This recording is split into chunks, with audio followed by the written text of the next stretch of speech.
Tangshal horo Congress borne asok fang Indrajit Das Sinogot Sapormani Party Munoregai Krak Shala Argepur Thana Beskango Kharamani Phonok Laika Manjaka Udaipur District Congress President Titon Palnok Khobai Congress borne te Kubanadong Rock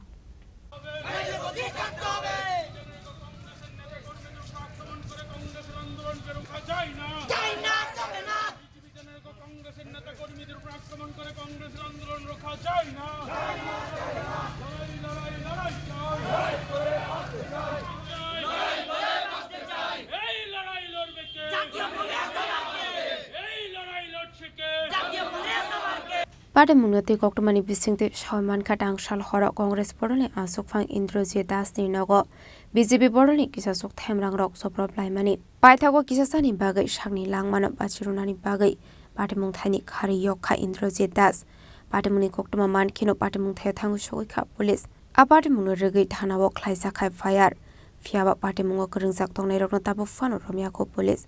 Paithaga Party Munoregai Udaipur District Congress President Titon Palni Manjak Mungo Argepur Thana Beskango Congress Boroni Parati Khadamani Phonok Laika Congress Boroni Osamarok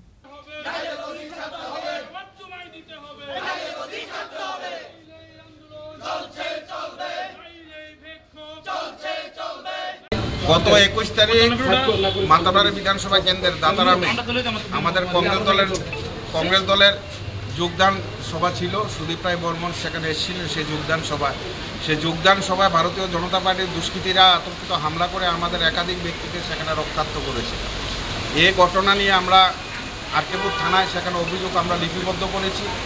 police এখন পর্যন্ত একজন দুষ্কৃতকারীদের সেখানে গ্রেফতার করতে পারেনি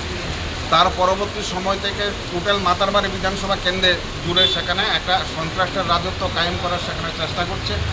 গতকাল রাতে প্রায় অনুমানিক 10:30টা হবে ঠিক সেই সময় আমাদের জেলা যুব সংগঠনের যিনি সভাপতি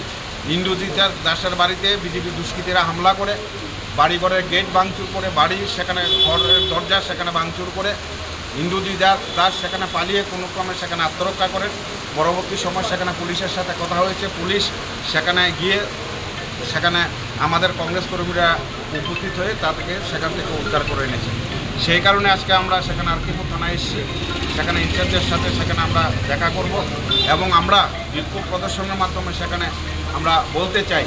যে এই সরকারের শাসনে গণতন্ত্র বিপন্ন মানুষের কথা বলার অধিকার নেই বিরোধী দল সেখানে কর্মসূচি করতে পারছে না দফায় দফায় বিরোধীদের সেখানে রক্তাক্ত করা হচ্ছে আমরা খবর পেয়েছি ওই দিনের ঘটনায় পুলিশ দাঁড়িয়ে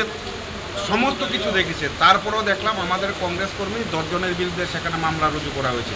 আমি জেলা কংগ্রেসের সভাপতি সেখানে ছিলাম আমার বিরুদ্ধে সেখানে মিথ্যা মামলা সেখানে রুজু করা হয়েছে যেখানে পুলিশ দাঁড়িয়ে দেখেছে সমস্ত ঘটনা কারা দুষ্কৃতিকারী কারা হামলা করেছে কারা রক্তাক্ত করেছে তারপরও এই মিথ্যা মামলা সেখানে প্রত্যাহার করার জন্য সেখানে আমরা দাবি করছি Udaipur Nishimi Rajini Koktum Chini Khorang